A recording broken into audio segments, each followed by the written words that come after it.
مساء الفل والنور والهنا عليكم لو انتوا بتشوفوني بالليل، وصباح الخير عليكم لو انتوا بتشوفوني الصبح. اللهم صل وسلم وبارك على سيدنا محمد وعلى اله وصحبه وسلم عليه افضل الصلاه والسلام. بصوا بقى، رجعت لكم النهارده في فيديو جديد، يا رب ان شاء الله يعجبكم. بس قبل ما نبدا الفيديو تعملي اللايك، متنسيش تعمليه، وتعملي اشتراك وتفعلي الجرس للكل عشان يوصلك اي اشعار باي فيديو انا بنزله جديد. بصوا انا كنت جايه بصراحه مش ناويه خالص على اللي انا هعمله، بس انا كنت جايبه كده ايه جردل اللي هو اسمه جازيلا تقريبا، معجون.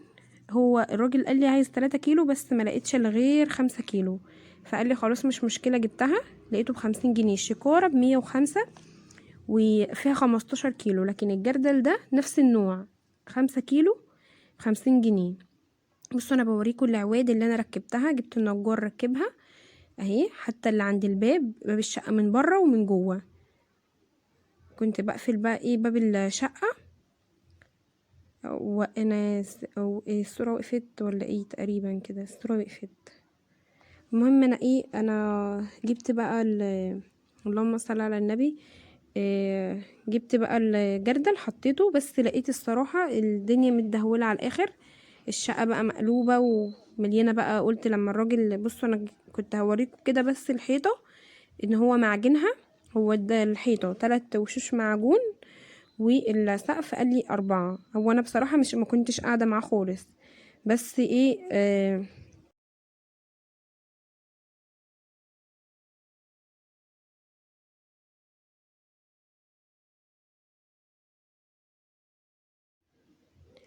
فالمهم بقى انا بوريكم كده. بصوا مطرح الباب، هو نسي الحته دي، حتى انا النهارده كلمته في التليفون، كان بيكلمني بالصدفه يعني، كان عايز شكاره، قال لي عايز شكاره زي اللي انت عبيتي فيها الزباله كلها اللي انت حطيتيها فيها، فعايز شوال زيه فاضي. فقلت له خلاص ماشي.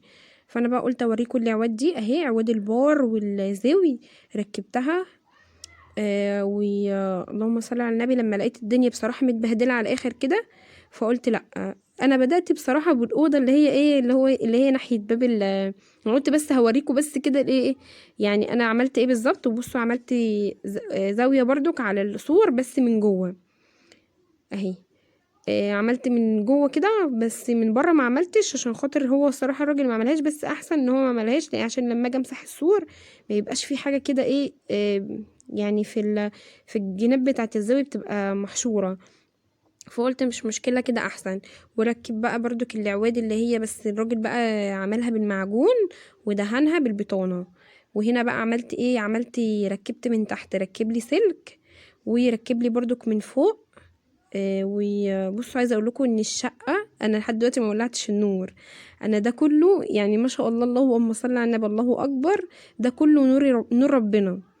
انا دخلت كده كان وقت دوت كان بعد صلاه الجمعه بالظبط، يعني انا رحت يا دوبك صليت وفطرت صلاه الجمعه.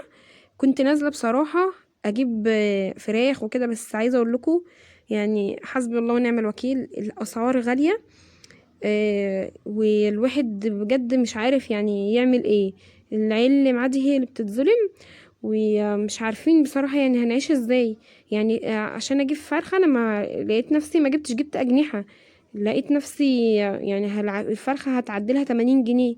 فقلت لا، هجيب بقى حاجة ايه على قد كده. جبت كيلو اجنحة ب37 جنيه، وعملتها هوريها لكم في اخر الفيديو. بصوا انا بوريكم بقى الشبابيك وحط السلم، كل حاجه بقى حطها في المطبخ كده.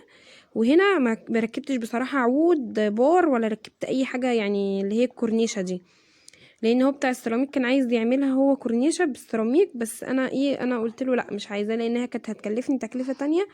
وانا بصراحه ربنا وحده هو اللي عالم انا بلم الدنيا دي ازاي، وكل الظروف اللي انا فيها دي، يعني الحمد لله على كل حال. يعني هتعرفوا فيما بعد كل حاجة بالتفاصيل، اللي عايز يفهم واللي عايز يعرف. انا لما الاقي في الكومنتات حد عايز مثلا، او في عايزين تفهموا مثلا الفلوس دي جت ازاي والظروف في ايه وكده، كل حاجة هقولها لكم في فيديو تاني ان شاء الله. وباذن الله ابقى أعمل معاكم برضو بس مباشر، بس لما ايه الاقي فيه تفاعل. بالله عليك اعملي اللايك بقى عشان ايه الفيديو ينتشر ويبقى يجيب مشاهدات. بصوا بقى، انا قلت ايه، قلت هلم الدنيا دي كلها لما لقيت الصراحه الدنيا متدهوله كده. انا كنت عامله، انا بدات باوضه، ما كانش في نيتي خالص خالص بصراحه ان وانا جايه، ما كانش في نيتي خالص ان انا اكنس بقى ولا اعمل اي حاجه. بصوا عايزه اوريكم من اوضه النوم. بصوا الشبابيك، بصوا يعني مديه كده نور يعني نور ربنا بجد، اقسم بالله في المكان. والحمام كده في الاوضه دي. الاوضه دي انا هعملها اوضه النوم اللي هي لجوه، عشان برضك ايه ما تبقاش مجروحه وكده. فهخلي اوضه الاطفال اللي هي جنب الباب، ودي ايه. بصوا بقى انا بدات كده ايه في الاوضه اللي هي بتاعه الاطفال اللي هي جنب الباب. انا ما كنتش هكنس، انا بعمل كده بالصدفه. قلت ايه انا هعمل الاوضه دي عشان خاطر ايه لما يجي مثلا يبيضها وكده هو خلاص خلص معجون، يدوبك بس بدأ بصنفره حاجات بسيطه جدا في الشقه. فقلت ايه انا هعملها. فبصراحه كده انا مبسوطه جدا جدا بال انا فرحانه جدا بقى بالايه بالسيراميك. بصوا بينور كده مع انه مش نظيف متبهدل على الاخر، بس فرحانه بيه قوي قوي بجد. ان الشقه اللي انا قاعده فيها ايجار جديد، اللي انا قاعده فيها حاليا ما فيهاش اصلا سيراميك، فيها بلاط.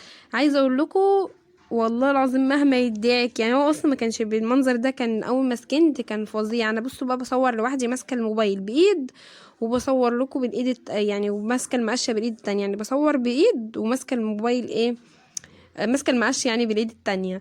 فانا ايه قلت بقى اما اصور لكم كده وانا بنضف بقى كده يعني تتشجعوا. فرحانه جدا جدا والله العظيم بالله. يا ربنا يا رب يفرحني ويكمل فرحتي على خير، ويفرحني كده بولادي ويخليهم لي واشوفهم احسن حاجه في الدنيا. بصوا بقى خلاص انا خلصت اوضه الاطفال، وكنستها خليتها كده فله شمعة منوره. وكنستي كمان ايه البلكونه، انا ما كنتش ناويه خالص. انا لقيت نفسي بقى اتعفرت واتبهدلت. فهو الراجل اتصل بيا، هو ما كانش جه اليوم ده، كان يوم الجمعه. هما بيأجزوا يوم الجمعه. فقال لي ايه، قال لي انا مش هاجي بس ابعتيلي فلوس، يعني هاتيلي فلوس وانت جايه مصاريف يعني. فقلت له خلاص انا بس في مشوار. انا كنت فاكره نفسي ان انا هروح بقى اجيب فراخ واروح اجيب خضار وكده وهروح، وهجيب له جردل المعجون دوت عشان لما يجي تاني يوم الصبح يلاقيه. بس لقيت بقى ايه بتشجع، عارفين انتوا كده يعني. انا كل ما بروح عايزه كده اكنس وعايزه امسح وعايزه كده عندي طاقه، عندي طاقه ان انا ايه اعمل كل حاجه. فمبسوطه قوي قوي والله العظيم بالسيراميك. بصوا بينور كده شكله يفرح. الله اكبر يعني، اللهم خمسة وخميس عليا. بصوا لميت بقى جبت الحاجات اللي بره كلها الكراكيب، وحطيت له كل حاجه كده، كل الجرادل على جنب. وبص بقى المعجون ده لازق كده في الارضيه. وفي كتير بس انا ايه الحاجات اللي بلاقيها يعني ايه كتيره قوي، معجون كتير قوي في الارضيه. فبروح شايلاه كده عشان يبقى المنظر برضو كده هما بيشتغلوا يفتح النفس يعني. وكمان لما يجوا يشتغلوا برضو كان حتى اتصل بيا، لما الراجل اتصل بيا وقال لي انت نزلتي يعني عشان ياخد الفلوس وكده. فقلت له لا انا لسه ما نزلتش عشان بكنس الشقه. فقال لي خليها احنا اللي هنعملها كده كده.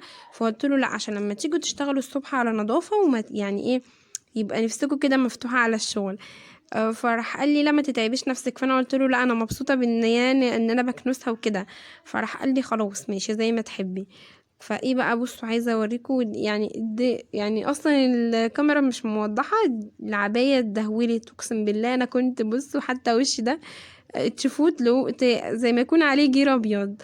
آه انا بقى ايه دخلت بقى خلاص انا خلصت الصاله كده، حطيت كل حاجه على جنب ورتبت الدنيا. ما خدتش معايا اصلا وقت يعني. انا اصلا مبسوطه قوي قوي وانا بعملها، مفيش تعب ولا في مجهود.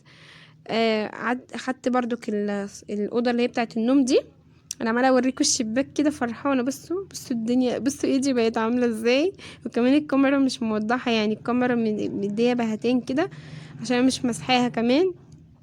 جبت بقى الشوال ده لميت فيه بقى كل حاجة.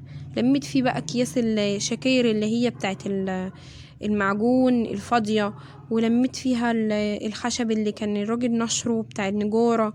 وهو طبعا ظبط البيبان كلها، وقص كمان من البلكونة، قص من باب البلكونة. انا زعلت بصراحة ان هو قص من باب البلكونة، بس هو يعمل ايه يعني، هو لقى مش بيقفل تقريبا. انا جايباه كبير يعني جايباه اكبر من مساحته. قلت عشان يهولي كده الشقة. انا بحب بقى يعني انا محرومة بقى من التهوية دي يعني. عارفين ان انا ما عنديش بلكونة، ما كنتش بعرف انشر سجادة، ما كنتش بعرف انشر بطانية، ما كنتش بعرف اطلع كده المخدات على الحبل كده تتشمس. يعني هتشوفوا معايا ان شاء الله روتينات حلوة جدا جدا والله العظيم كده وهتديكوا طاقة.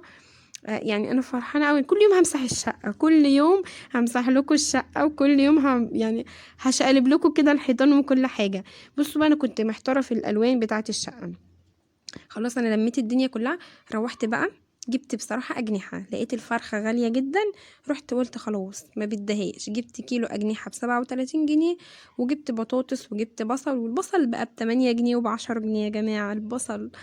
ربنا يرحمنا والله برحمته. وجبت طماطم، وعملت لهم بقى صينية البطاطس العسل دي، كان طعمها زي السكر، كانها بقى بايش. قلنا بقى انا كنت عامله لهم كشري قبلها بيوم، فقلت بقى ايه يعني، كنت موديه منه للصنايعيه، وكنت موديه لهم برجر، فانا قلت بقى النهارده بقى ايه يعني ايه، انا هعمل الصينيه دي بقى للعيال، عشان انا بصراحه يعني ما بعمل اكل للناس، ممكن ساعات ما باكلهمش منه، باكل الناس وخلاص، بس اكلتهم كشري. فانا بقى قلت هدلعهم النهارده بالصينيه دي، والله العظيم دي عندنا احلى من 100 فرخه واحلى من ديك رومي.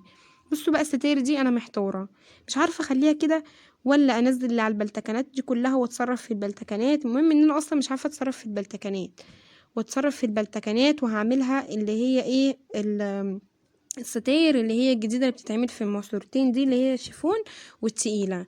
فقولوا لي برضو رايكم. واستودعكم في الله.